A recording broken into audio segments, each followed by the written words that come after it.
The whole trend in SEO has always been, how can I get Google's attention and how can I get Google to like me more? Did I say that out loud?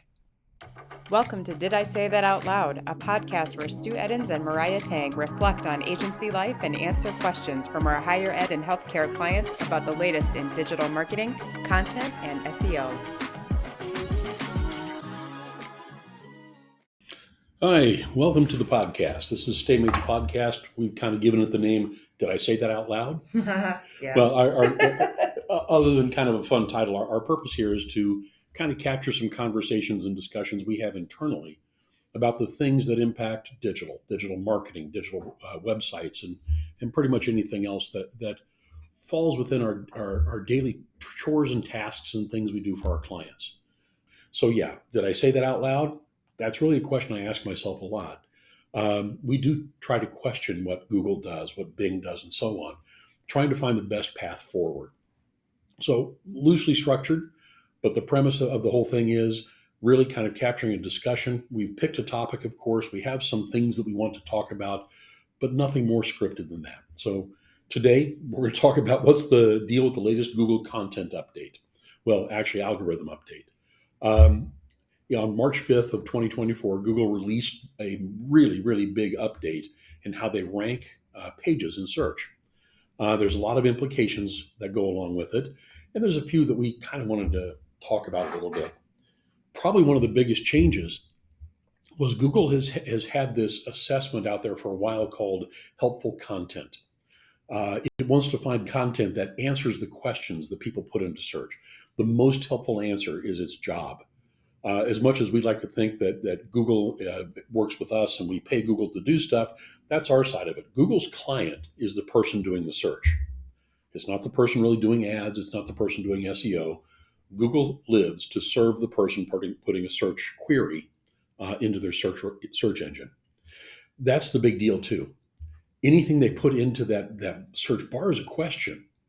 And helpful content is assessed on its ability to answer questions. That's really what it comes down to. Music to my ears. Yeah. This is what we've been saying for years. It's very validating.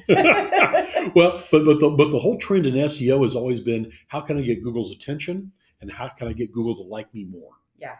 And in a world that was focused on keywords and search terms and such, Google at one point was something that matched, okay, your page has this content and the words match what somebody put in their search query. Therefore, we're going to serve your link to that person. Now, where it fit in ranking in the order it was served to the person, that had a lot to do with your content and its quality. But Google stopped being a search engine based on lexical search. It no longer really just matches words. It matches intent and content. It matches all sorts of things because it's actually understanding the content of the page in front of it. Mm-hmm. When it looks at something you've written, Mariah, it's reading it. Mm-hmm. And it knows what people search for, and it tries to match these two things up by intent, by the quality of the answer you're providing. When Google started doing the purple highlight to answer, when you type in a question, it sends you to a page, Google now highlights the answer to that question on the page. First, I was freaked out by this, and now I think it's awesome. Yeah. It's so validating. I keep coming back to that word because for so long in content, we didn't really have a way to say, yes, this is working. No, this isn't working. Unless it was, oh, look, you're number one on Google. You got this featured snippet, whatever. Yeah. Now we have direct from Google user generated information saying this is a great answer to this question, and it serves it up. It's really awesome. Yeah. And the thing that I think is helpful is Google is looking for helpful content, among many other things, of course. There's authoritativeness. There's a lot of things, but helpful content is a good thing to talk about right now. And they do give you clues as to what to look for. There's a link we'll share in the comments or the descriptive paragraph that accompanies the podcast that goes out to a page that Google has a series of questions you can use as a self-assessment for what is considered helpful content. Right off the top, the easiest way to sum it up, and Google's been saying this for several years, but they may have put a finer point on it now. Your content should be written for people and not for search engines. That's really kind of an important message. Not the only message, but an important takeaway from this. what Google wants to surface for somebody who types a question into their search engine is a good, well-researched answer, something that provides a unique point of view, something that really is a link that they would say, yeah, you know what, we recommend this thing. A story, not a Yeah, regurgitated fact. yeah. Well, and while you're free to cite other people's work, and people, whether it's online or not, that's good because it substantiates what you put on the page. Mhm. You really shouldn't be regurgitating what you read elsewhere. Yep. That's originality. There's many things that Google looks at, but think of that implication. That means Google is reading your content and can make the judgment about whether you've copied what somebody else said and just reworded it or not. Yeah, yeah. So, thinking about that big bold statement, Stu, what does this mean for AI assisted content? And under the lens of Yeah, Google has its own generate, yeah, Gemini and all of those things. yeah. The thing that I have an opinion on. Let's be very clear. This is an opinion. The other part about this March update was a reduction in spam content in search results. Now, Google has always been anti-spam. They want to deliver clean results to their customers. We can understand that. But one part of spam, just one part of spam, is AI. Now, because they have their own AI tools out there, and frankly, Google's been using AI since far longer than it's been in the headlines. I mean, I do a lot of Google Ads work. They've been using AI in Google Ads since about 2007. That's what Quality Score is an AI powered tool. Mm-hmm. So this has been around for a while. It's just now come up into the zeitgeist. It's just what people are aware of at the moment. But Google looks at things in perhaps a gradation. And this is my opinion. They look at original content that appears to have come from somebody who has written on the topic before. Another important thing, they know that this byline, perhaps, is linked to other content on similar topic. Yeah, authority. That's the authority part of the EAT equation that they have. We'll link to that too if necessary. But Google does look at that part of the equation, saying, okay, this person writes often on this topic. They're considered an authority because people link to it. People stay on the content. They don't bounce off of it. They read it. They scroll it. They do all this stuff. All this stuff goes into it. But then there's AI assisted writing.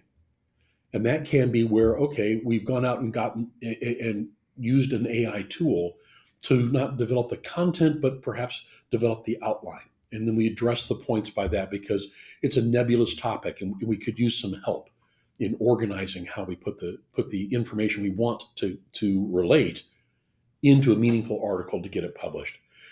There's other ways where AI assisted content can come in where perhaps you've used AI to come up with your citations. Because right now, for the most part, what's happening on the web with AI is large language model. It knows the stuff that's already been written and can rearrange it into helpful sentences and paragraphs. It doesn't really create original. No matter how wrong or how right it is. Exactly. It just sees that a thing has been done and it puts the thing in a new way. Exactly. And that's the next step, which is AI generated content. Ages ago, I was doing SEO work for a website back in the Wild West days of websites. That if I said the year, that would date me too much, so I'm not going to. But the process we used was, at the time, an authentic process to improve your search ranking. It was called link farming. We would take an article, we would write it, we would put it into a program that was called a spinner, which would rearrange the thoughts and the paragraphs in such a way that it looked like original content over and over and over again, and then take all that content and plant it across dozens of websites, all pointing back to my website. Backlink building, black hat is what that is. I know. I hated it too, because quite frankly, the content sucked. Yeah. The spun content really was not that good. But at the point, Google didn't care, or if they did, they didn't let on. Today, and will come forward the better part of 20 years, Google knows the content. It's no longer about matching a link to your website and saying that's good enough. All of this matters. So when you use AI to generate content and plop it on your website, Google can pretty much detect it because it has this copy of the web, if you will, in its possession. and it can look at the content and assess its quality, its origin, all sorts of stuff. So the spam update, to bring this all the way back to the beginning of the statement, the spam part of the update that happened in March also has to do with AI generated or AI assisted content. My personal opinion, I don't think Google's going to crack down too much on AI usage as an assist if they themselves are pushing forward with AI tools. But I think that also implies that there's some nuance understanding on their part about how much and how you use AI.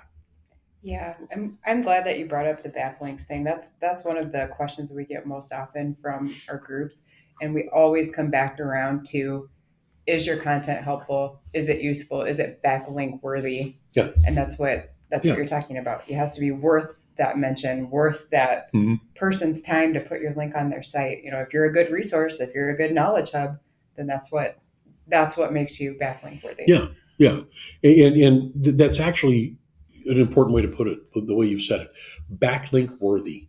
You may not have the backlinks yet, but Google looks at this and can assess to some degree, saying, "Hey, you know what? Somebody could link to this. It would be useful if somebody linked to this." So yet again, another non-keyword driven quality signal built into the system. So yeah, I think there's a lot to come from that. Really, what it comes down to, though, is this last update.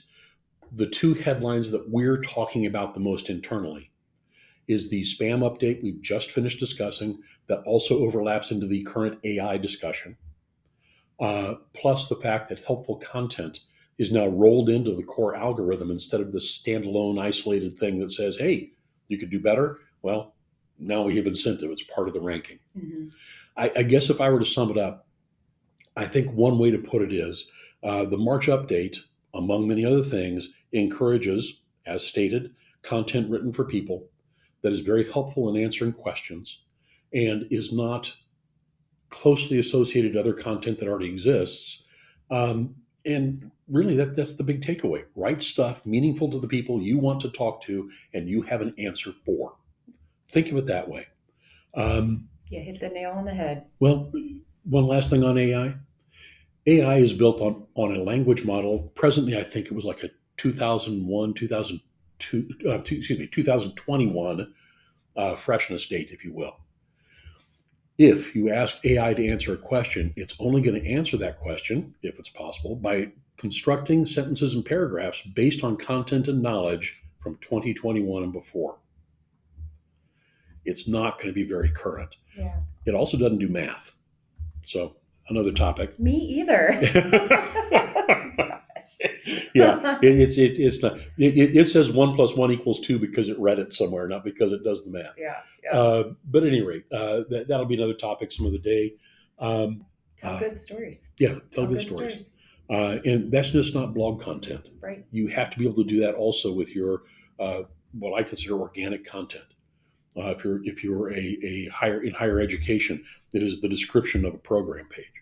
If you're in healthcare, it's going to be the description of your orthopedic knee replacements. Do something unique. You're answering the same question. Everybody is, but say why perhaps you're different. Say, address something instead of simply saying we do knee replacements and you're back to work in 3 days. Add in information about what life is like afterward. Yep. What the recovery is. Add more. Answer the question asked, and then go on a little deeper and answer the next few questions that would come up. Every page is a story. Give them something to think about before, during, and after. Give them the next action step. Keep that conversation going. Yeah, and that's a good step toward being helpful. So, but if you have any comments, of course, don't hesitate to reach out. We'll answer. User-generated content. Yeah, user-generated. We love that. But go ahead, ask us any questions you have on the topic, or better yet, if you have an opinion, share that too. The best part about learning is hearing everybody else's thoughts on the subject. For sure. All right, thank you. See you next time. Bye. Thanks for listening to Did I Say That Out Loud with Stu Eddins and Mariah Tang. Check out the show notes for more information about today's episode. And if you have any questions, concerns, or comments, hit us up anytime at staymates.com.